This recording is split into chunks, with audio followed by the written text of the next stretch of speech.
Nama je danas ovdje i generalna tajnica European Seaports Association, gospođa Isabelle Rykbost, koja će nam se obratiti.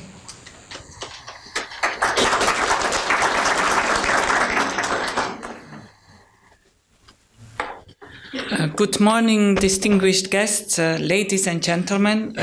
Allow me to thank the organizers for inviting me here at this high-level conference with very distinguished guests. I would like to thank the Port of Rijeka, Mr. Fukorepa, for inviting me, and also the Dean of the Faculty. Thank you. The Port of Rijeka as gateway to the Baltic-Adriatic corridor, it's a very topical issue, and I'll explain you in a minute. But ladies and gentlemen, before I turn to this topic, I would, on this occasion, like to quickly highlight what is on our agenda of the European Seaports Organization.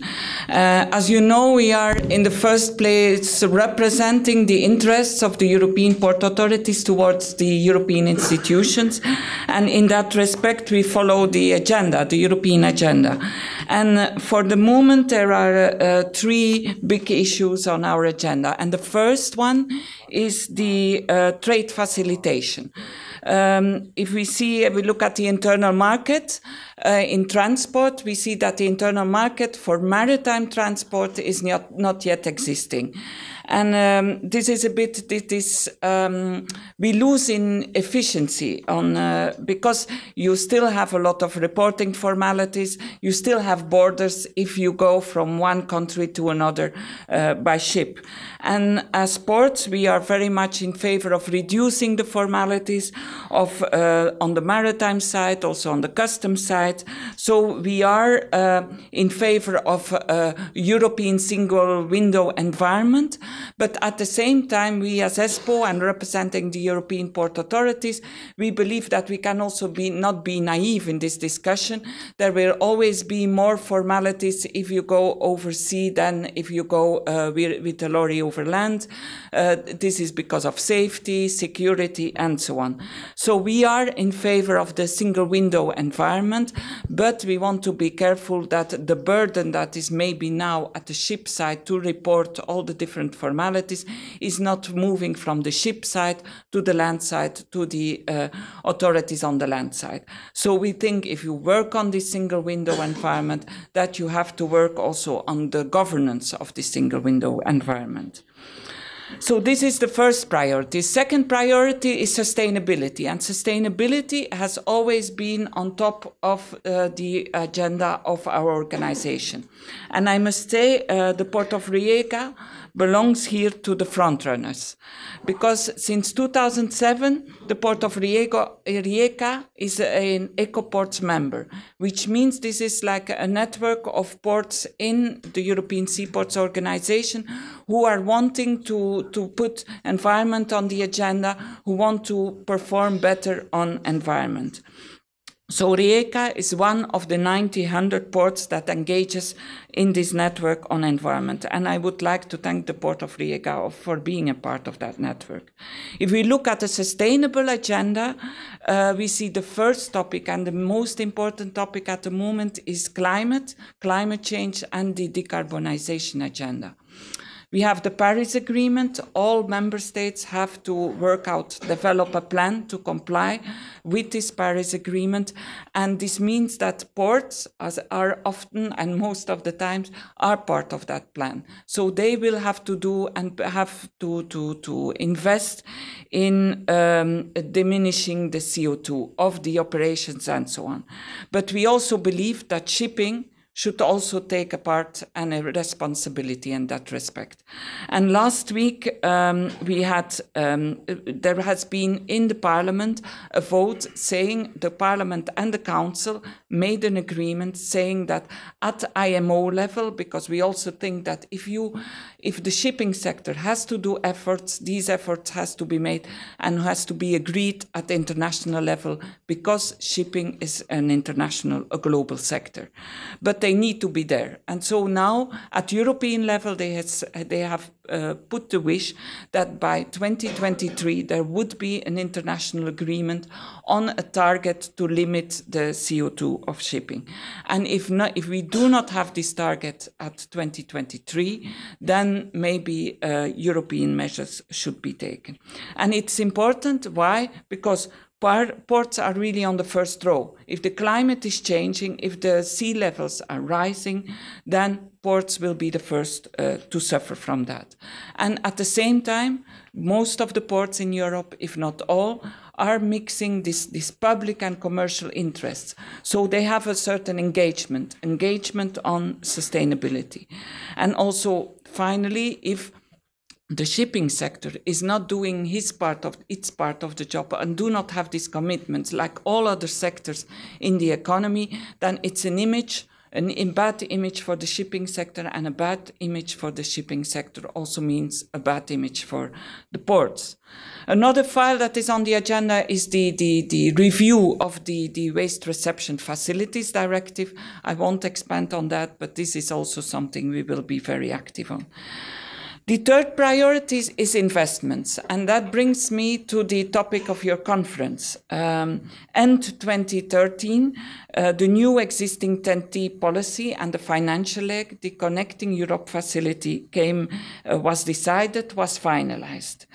We have now almost 4 years of experience with this framework, and the Commission is starting to assessing the results and preparing the review of the Connecting Europe facility to prepare a CEF2, a Connecting Europe facility 2. The first preparations are also made to prepare the overall budget for the next financial period.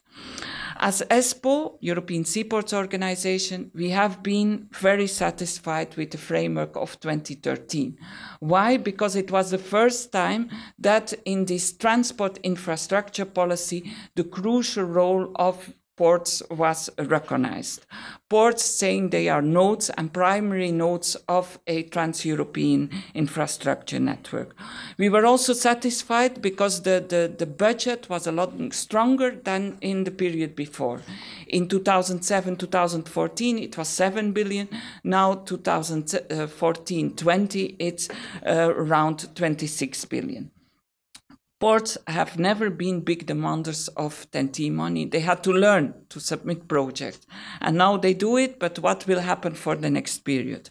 There are new challenges, new investment needs, the reality changes, the list of pre-identified projects might have to be readjusted, updated, and the corridors must be aligned. And we also have to secure for the new financial period enough budget, because it's not so evident in a European context to make policymakers that are not transport policymakers aware of the importance of transport infrastructure. And we will have also a new challenge, and that is the Brexit, which means that we will have to define a budget without the UK.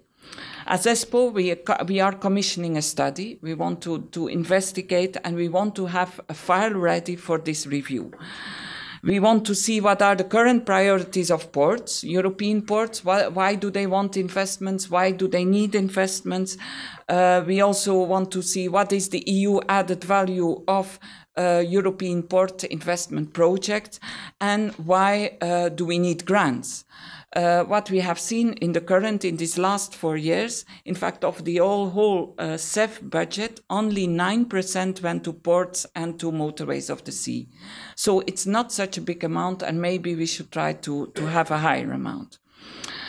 Ladies and gentlemen, at the beginning of my speech, I was saying that your conference is very topical, and the port of Rijeka is now a TEN-T core port, is part of the Mediterranean corridor, but that I understand you would like to be part of the Baltic-Adriatic corridor. And this is your moment, really. The Commission is currently asking the member states which adjustments have to be made to the corridors. And I'm sure your government can and will support this plea. The other ports of Napa can ask their governments to support also your demand, and this would strengthen your demand. You have good cards. You were already avant la lettre before a long time ago in an international cooperation with the ports of Venice, Ravenna, Koper and Trieste. So you have an international engagement. You're fully compliant with the port regulation, the European port regulation. I think this also is very important. And if I look at the corridor and the Baltic-Adriatic corridor, you're the only one of the Napa ports that are not on this corridor. And I see here also that you're engaging with the Polish members, so I think de facto you're already on the corridor.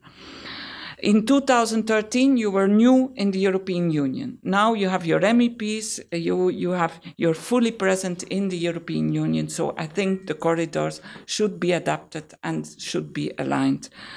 Your case is in the spirit of this review, because the Commission does not want to do a full review, doesn't want to open the box of Pandora, but they want to adjust, make things correct, let's say. And I think this should be one of the corrections to be made. I wish you good luck with your conference, and I hope to come back a bit longer to visit also your port and also the other Croatian ports to continue the discussion also on other subjects, because as ESPO we are working a lot on cruise issues as well, on the relation port-city, so many issues I think that are also of interest for you and your ports. Thank you very much for your hospitality.